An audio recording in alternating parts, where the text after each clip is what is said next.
নমস্কার সবাইকে, চলে এসেছি আবারও আমি অর্পিতা। আমার চ্যানেল বাঙালি রান্নাঘরে আপনাদের সবাইকে জানাই স্বাগতম। চলুন আজ দেখাবো কুমড়োর দারুণ এক ভাজি।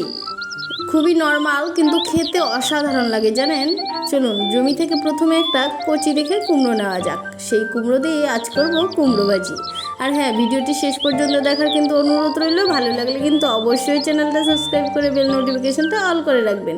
দেখুন কুমড়োটা নিয়ে এসেছি, এসে কিন্তু আমি চিকন চিকন করেও কেটে নিয়েছি। তারপর একটু নুন মাখিয়ে রাখতে হবে কিছুক্ষণের জন্য।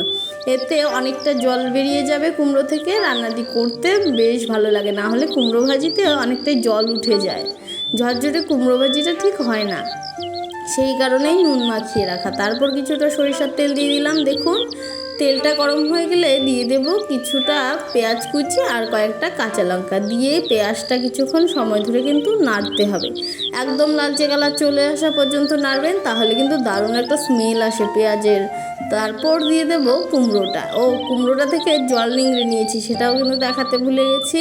যাই হোক, তারপর নাড়িয়ে চাড়িয়ে দিয়ে দেবো সামান্য পরিমাণে হলুদ। নুনটা নিজেদের স্বাদ অনুসারে দিয়ে দেবেন। আমি নুন দিইনি কেন বলুন তো, কারণ কুমড়োতে আগে থেকেই নুন মাখিয়ে রেখেছিলাম।